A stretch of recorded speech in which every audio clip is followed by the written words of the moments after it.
देखा, बहुत लोगों का ऐसा समस्या है कि रजिस्टर में उनका ज़मीन नहीं आया, मतलब रजिस्टर 2 में जो है वो ज़मीन उनका नहीं आया। देखिए, यहाँ पे एक रजिस्टर ऐसा होता है जो आपका जो भी अंचल है, ठीक है, जो आपका लोकल एरिया है, जहाँ पे जो भी ज़मीन संबंधित जो कार्यालय हैं, राजस्व के जो भी कार्यालय हैं, वहाँ पे एक रजिस्टर जिला से बन के आता है, जिसमें खतियान का है ना, खतियान का सारा इन्फॉर्मेशन, उसमें क्या क्या ज़मीन है सब कुछ मेंशन रहता है।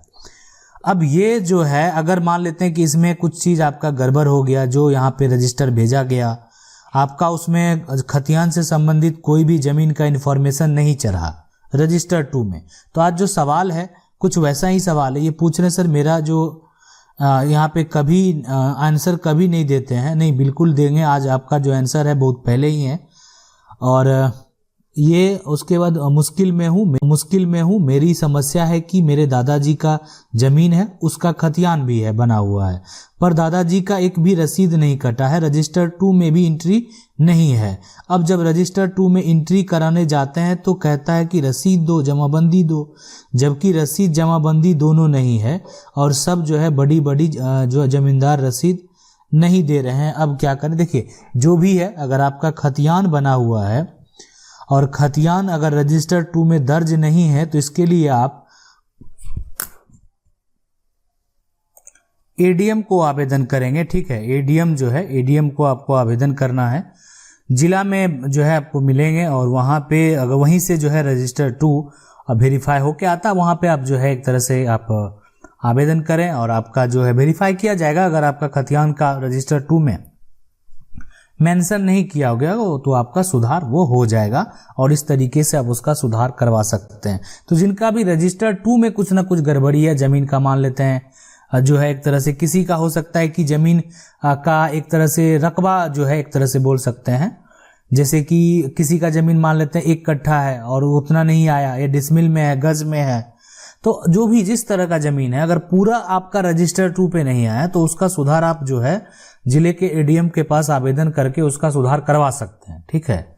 हाँ, लेकिन अगर मामला पुराना नया का है तो थोड़ा अलग हो जाता है, तब आपको फिर सिविल न्यायालय का सहारा लेना पड़ेगा।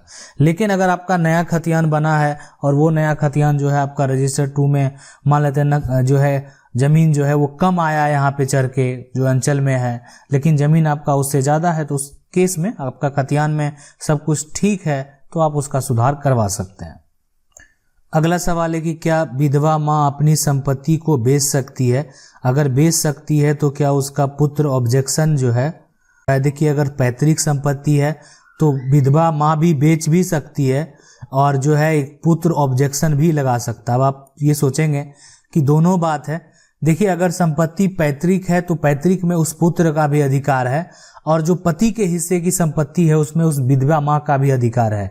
हाँ, अगर पति का सेल्फ एक्वायर प्रॉपर्टी है, फिर भी अगर वो पति के नाम पे है ना, किसी का पिता का अगर मान लेते हैं नाम पे सेल्फ एक्वायर प्रॉपर्टी है, मतलब पिता के द्वारा खरीदा हुआ संपत्ति है, तो अगर मान लेते हैं पिता की मृत्यु हो जाती है तो उस माँ का भी अधिकार होगा, बेटे का भी अधिकार होगा, ठीक है। इसलिए कि ऐसा नहीं कि पिता के नाम पे संपत्ति है तो पूरा अधिकार माँ का हो जाएगा, ऐसा कोई कंडीशन नहीं है।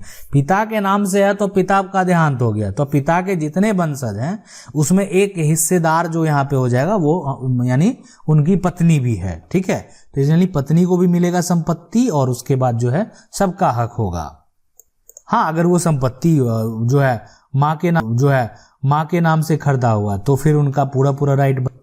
सवाल है कि सर मेरी मामी के नाम से जमीन थी, लेकिन ना तो मामी के नाम से जो है यहाँ पे खसरा आ रहा है और ना ही पूरा जो है यहाँ पे ये जो बोल रहे हैं ट्रिपल आ रहा, जो भी हो इनका। तो देखिए, अगर कोई भी डिटेल नहीं आ रहा ना मामी के नाम से, अगर जमीन है, आप पहले तो जमीन जो भी है प्लॉट नंबर, तो उसका प्लॉट नंबर से पता कीजिए कभी इसका वर्तमान सिचुएशन अंचल में क्या है। अगर वो जमीन मान लेते हैं नाम से रजिस्ट्री है तो निबंधन में जाके उसका नकल निकाल के देखिए, अगर कोई दस्तावेज नहीं है तो, ठीक है। तो बिल्कुल अगर मान लेते हैं जो भी आपका नहीं आ रहा है, थोड़ा आप क्वेश्चन भी स्पष्ट तरीके से अगर कर दें तो जो है उसको हम आपको अच्छे से बता। सवाल है कि सर रजिस्ट्री कैंसिल कराने का क्या प्रोसेस है, बताइए, इसमें कौन सा एक्ट लगेगा और जो है यहाँ पे कितना जो है खर्चा लगता है और कितना समय लगता है। देखें इस एक्ट के तहत जो है ये प्रावधान है, आपको जो है इसके लिए सिविल न्यायालय में जो है केस फाइल करना पड़ेगा और आप जो है रजिस्ट्री को कैंसिल करवा पाएंगे, ठीक है। और प्रोसेस जो भी है, यानी केस तो फाइल करना, मतलब आप उसके लिए आपको सिविल न्यायालय तो जाना ही पड़ेगा, लेकिन अब डिपेंड करता है कि रजिस्ट्री किस प्रकार किया गया है। अगर सब कुछ लीगल तरीके से है तो ऐसा नहीं है, और काफ़ी लंबा समय हो गया है तो इतना आसान नहीं हो जाता। अगर मान लेते हैं गलत तरीके से किया गया है तो बिल्कुल आसान है, तब तो अगर आप प्रूफ कर देंगे कि गलत तरीके से रजिस्ट्री हुआ, तब तो कितना साल क्यों ना हो कैंसिल तो होना ही है, ठीक है। और इसी में सवाल है कि दाखिल खारिज करने का कर्मचारी 2000 नहीं 2000 मांग रहा है, तो किस बात का मांग रहा है। अब देने वाला, ये तो भ्रष्टाचार करने वाली बात हो गई, इसकी बात तो, इस बात को सहमत तो हम नहीं कर सकते हैं, ठीक है। लेकिन नहीं ही देना चाहिए, और ये मांगने वाले भी ऐसे अगर मांग रहे हैं तो ये भी अच्छी बात नहीं है, ठीक है। इसलिए कि दाखिल खारिज में किसी भी प्रकार का कोई खर्च लगता नहीं है। अगला सवाल है कि हमने एक जो है कृषि भूमि में जो है यहाँ पे भूलैंड लिया, इसकी रजिस्ट्री भी हो गई। इस भूमि को जो है यहाँ पे डेवलपमेंट अथॉरिटी ने एक्वायर कर लिया है, और इसमें कुछ जो है अन्य लोगों का भी जो है यहाँ पे भूखंड जो है वो, मगर मुझे पता नहीं दिया कि आपका मोटेशन नहीं है, और इस पर जिससे जो है यहाँ पे भूखंड खरीदा था उसी का नाम है।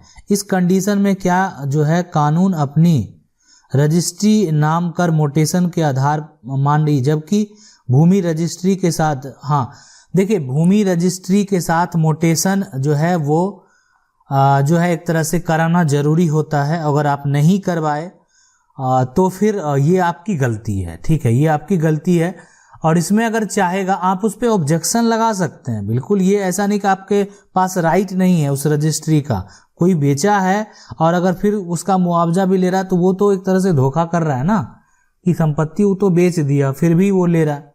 लेकिन आपको इसका मोटेशन करने के लिए सबसे पहले प्रयास करना चाहिए, मोटेशन जरूर करा लेना चाहिए, इसलिए कि गवर्नमेंट के सामने संपत्ति का मालिक आप तभी कहलाएंगे जब आपका इस संपत्ति मोटेशन होगा। अगला सवाल है कि दादी के नाम पर जमीन है और पिता ने घर बनाने, पिता और घर जो है कैसे एक बेटे को दे सकते हैं, प्लीज हेल्प मी सर। देखिए अगर दादी के नाम से पर जमीन है ना, और जो भी है, तो अब दादी का जो पोता है तो पोता, अब दादी की मृत्यु के बाद जो है ना वो पूरा राइट बनेगा पोता का। पोता के लिए वो पैतृक संपत्ति है, पिता का भी उतना राइट नहीं बनेगा। मतलब जिस तरह से पोता का जितना राइट बनेगा उतना ही पिता का बनेगा, ऐसा नहीं कि पिता का कुछ राइट ही नहीं बनेगा।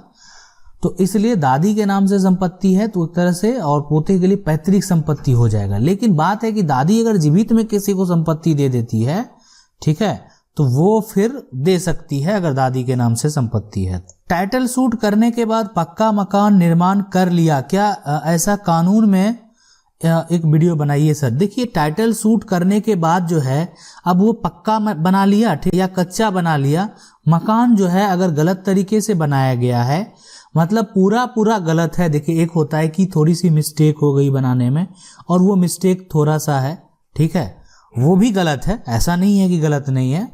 लेकिन अगर पूरा गलत तरीके से सब कुछ कर लिया गया है, गलत जमीन पे बना लिया गया है, तो वो मकान तोड़ने का भी प्रावधान है कानून में।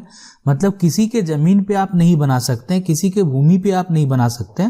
तो अगर वैसा कोई कर लिया है तो टाइटल सूट करने के बाद अगर आपकी जीत होगी तो वो मकान भी टूट जाएगा। सवाल है कि सर मेरी माँ ने मुझे और मेरी बहन को घर में जो बराबर का हिस्सा दिया, लेकिन अब माँ मुझे वो देना नहीं चाहती है। अब इस जो है क्या कर सकते हैं प्रॉपर्टी में। बहन और मेरे नाम जो है हो चुकी है, ठीक है, मेरी बहन और मेरे नाम हो चुकी है। देखिए यहाँ पे अगर माँ नहीं देना चाहती ये तो अलग बात है, लेकिन जो संपत्ति है अगर एक तरह से आपकी माँ का खुद का खरीदा हुआ संपत्ति है, सेल्फ एक्वायर है, माँ अपनी कमाई से वो संपत्ति खरीदी है, तो माँ का राइट बनता है कि वो देना चाहती है या नहीं देना चाहती है। लेकिन अगर पूर्वज से प्राप्त संपत्ति है, पैतृक संपत्ति है, तो उस पर अधिकार आपका पूरा है, माँ पिता भाई देना चाहे या नहीं देना चाहे। अगला सवाल है कि पुराना खतियान में हमको 52 डिसमिल जमीन है और नक्शा में जो है 52 डिसमिल है। लेकिन यहाँ पे जो नया खतियान है उसमें 40 डिसमिल है और नक्शा में 38 डिसमिल है। कैसे सुधरे? इसके लिए सिविल कोर्ट का ही सहारा लेना पड़ेगा, इसलिए कि आपका मामला पुराना खतियान और नया खतियान के साथ है, तो इसमें किसी भी अधिकारी को अब ऐसा सुधार का कोई पावर नहीं दिया गया है। तो इसके लिए आप सिविल कोर्ट में याचिका दायर करेंगे तो आपका जरूर सुधार हो जाएगा।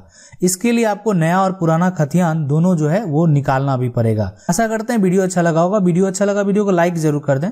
चैनल को पहली बार देख रहे हैं सब्सक्राइब करके जो बेल आइकन है उसको जरूर दबा लीजिए। मिलते हैं अगले वीडियो में, तब तक के लिए जय हिंद।